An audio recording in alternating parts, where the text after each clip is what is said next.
I'm Erica Rascon. Thank you for joining me for this step-by-step yoga asana guide. Let's get started with forward folds, particularly standing forward folds. We want to begin with our feet hip distance apart, which is roughly 2 fist distance. And then if you're seeking more challenge, you might bring your feet together or squeeze your legs into the midline. Once you have that foundation, let's move up to the knees. We want to minimize locking out the knees, and we want to keep a soft bend in them at first. Now, if you're new to forward folds, which is probably why you're watching this video, you might have a very deep bend in the knees. This is so that we can bring the torso and thighs together before we start straightening the knees. Here's why.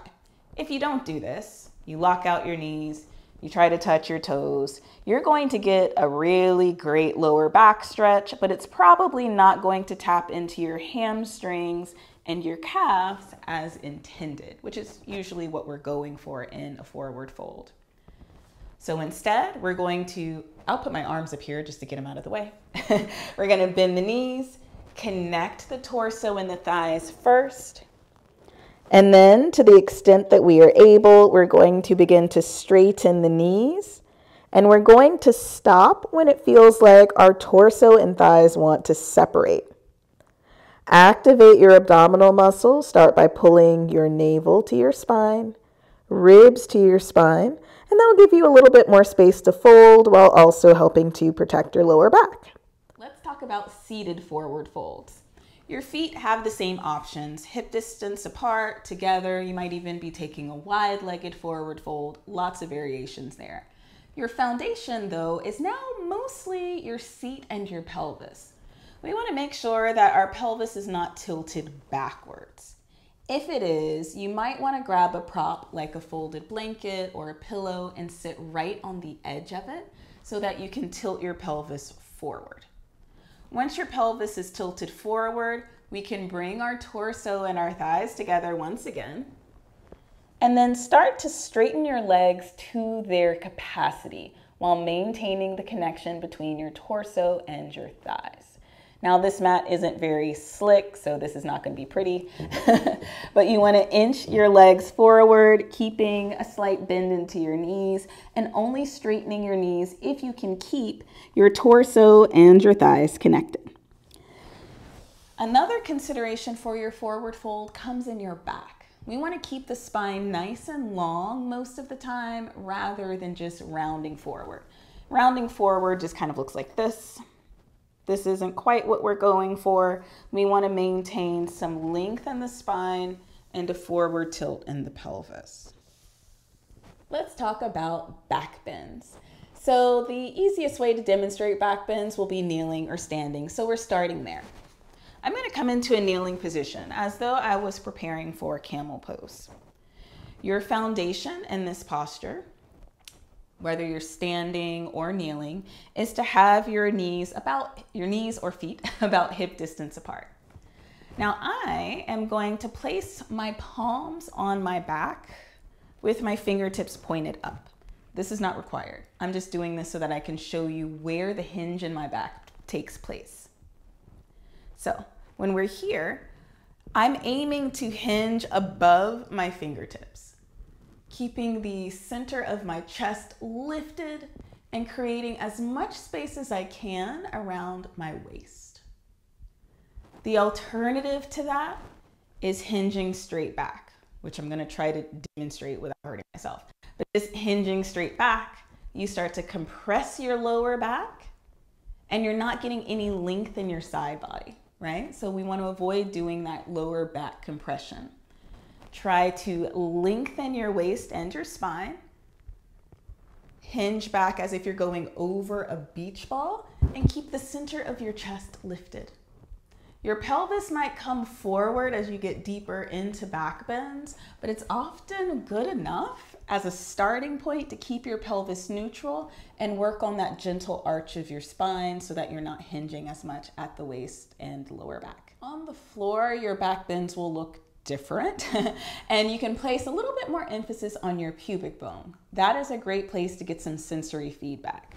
So if you are on your belly, having your feet about hip distance apart, maybe if you're doing like a locust pose or together, we want to think about decompressing the lower back by pressing the pubic bone down. So hopefully it actually shows up here, but this is just kind of neutral. And this is actively pressing the pubic bone down. We lengthen out the lower back, the pelvis becomes a bit more neutral, and then whatever we build on top of that just becomes the icing on the cake, keeping the lower back nice and safe. Next up comes single leg standing postures like tree pose or hand to big toe. So in something like tree pose, it's very common that we want to get comfortable and feel stable first. So we do this. We're in tree pose. Not quite. You're balanced, but there are some things you can do to make this alignment a little bit healthier for your body in the long run. The first thing is stacking your standing hip under you. The second thing is pressing the sole of your standing foot down and lifting the crown of your head up so that you're getting all these like beautiful like opposing forces that are creating length in your spine. Now let's look at this from the side. It's very common to, and this is actually better demonstrated with this posture. It's common to try to compensate, right?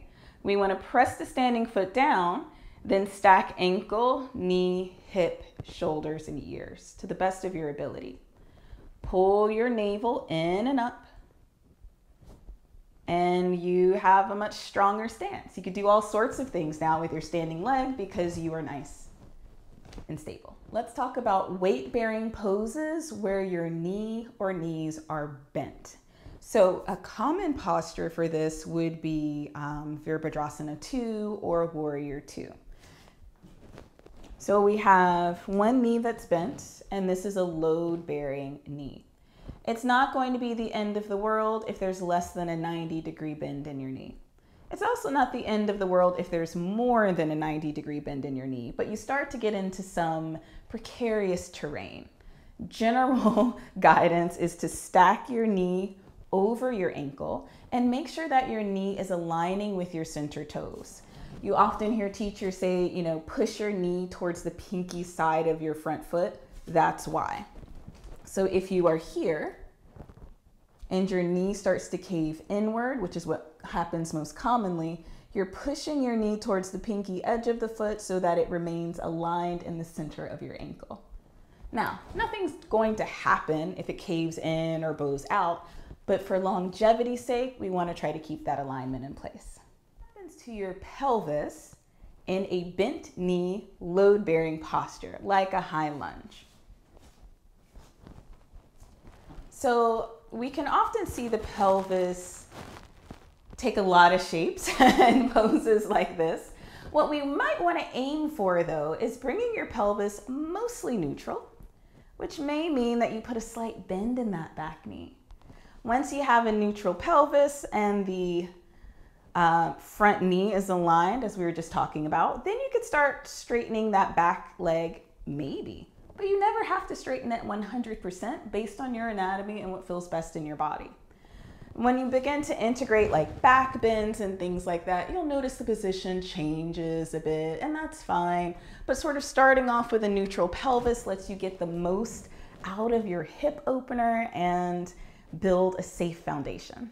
This is by no means an exhaustive list of alignment cues or recommendations, and this is not an exhaustive list of cues for every body type out there. So please always listen to your inner teacher, find out what feels safe in your body, and do that first. If you have heard any additional cues and maybe you have some questions, comments, or concerns about them, please drop those cues and your questions in the chat box, and I hope to help you out. Take care. And thanks.